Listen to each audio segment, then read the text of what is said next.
Desse modo, como é importante esse espiritismo científico, não é o fato de fazer pesquisa no centro espírita. Ninguém vai transformar centro espírita em laboratório.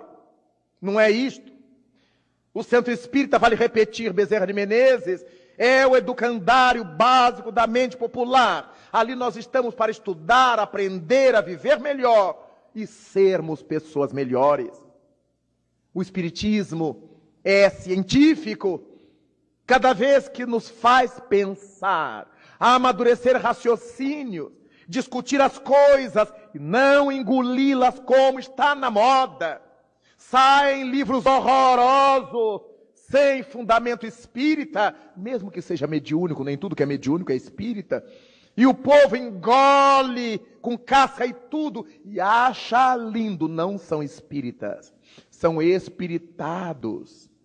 Criaturas que sofrem de espiritose crônica ou espiritite aguda, mas não são espíritas, porque não sabem criticar, não sabem dizer sim, sim, não, não, e vão engolindo tudo que sai, e os centros espíritas que vão vendendo tudo que chega, porque o povo compra, porque o povo gosta, mas o povo é analfabeto. Em espiritismo, como é que gosta do que não entende? Temos que ser científicos no comportamento. Discutir, analisar, saber por quê, saber para quê. Essa é uma postura científica. Eis o espiritismo científico. O mais, Allan Kardec publica em O Livro dos Médiuns e chama no frontispício espiritismo experimental. Ali sim, nós temos uma gama de atividades experimentais. Desde a indagação sobre a existência dos espíritos, ontem focalizada pelo nosso Marcel Mariano, até o vocabulário espírita que Allan Kardec teve o cuidado de estabelecer para que a gente soubesse o que está falando. Para novas ideias, novos termos, afirmava ele. O Livro dos Médiuns, continuação do Livro dos Espíritos, trata da parte experimental do espiritismo.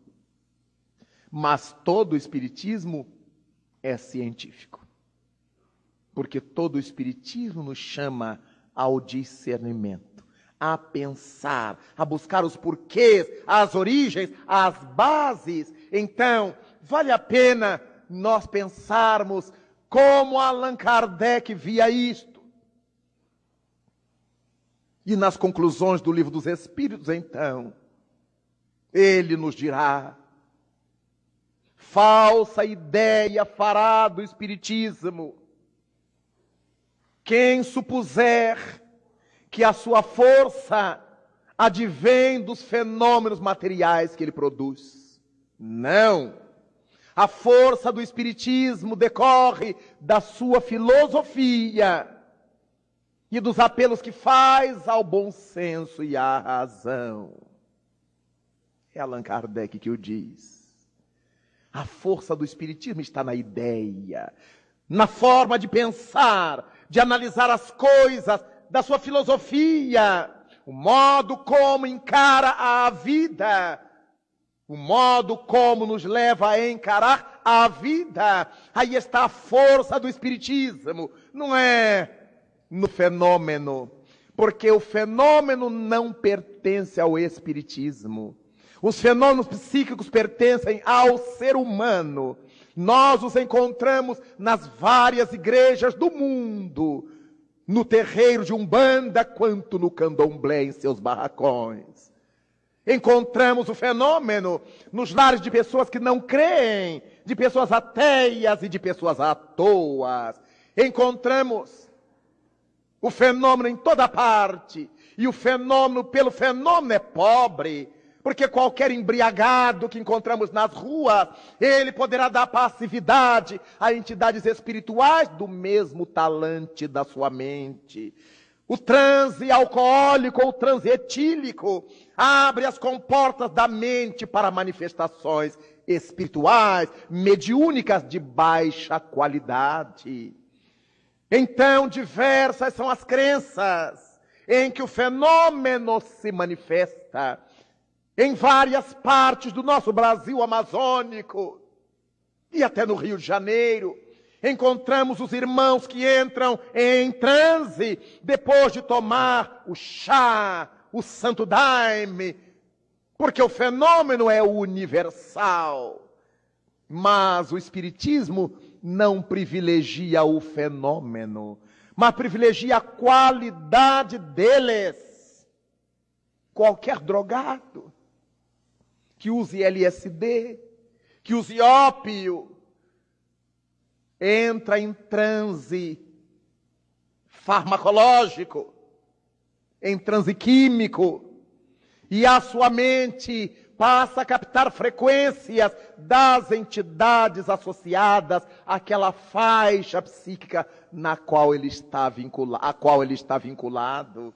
Então, o fenômeno pelo fenômeno é paupérrimo. As pessoas que querem ir para o Espiritismo por causa das sessões práticas estão equivocadas. Porque na medida em que nós vamos conhecendo a doutrina e verificando a necessidade de incorporá-la em nós, o fenômeno tem a sua importância, mas não é a coisa mais importante do Espiritismo. O Espírito Viana de Carvalho escreveu pelas mãos de Divaldo Pereira Franco que o fenômeno mais eloquente que o Cristo espera de nós, espíritas, é o fenômeno da nossa transformação moral. Este é que complica. Nós queremos os rótulos, os títulos externos, as posições sociais do movimento. Se não me chamar para a mesa, eu estou ofendido. Se não me chamar primeiro, eu estou ofendido. Se não fizerem menção aos meus títulos e cargos no movimento, eu os direi. Nada disso é importante. Os cargos, não. Para nós, os espíritas, o gostoso são os encargos. Aquilo que Cristo confia a nós para que o façamos. Por isto, é tão importante pensar nesse contato entre espírito e ciência, espiritismo e ciência, fé e razão. Porque o mundo tem necessidade de uma ciência que seja religiosa, uma ciência que se reporte ao Criador, que sirva para religar o ser humano ao seu Criador, ao grande demiurgo, mas também tem necessidade de uma religião que seja científica, que nos ensine a pensar. Não existe coisa pior do que nós nos frustrarmos com a nossa fé. Alguém que nos diga determinada coisa, uma doutrina que nos garanta algo e que verificamos ser inverídico.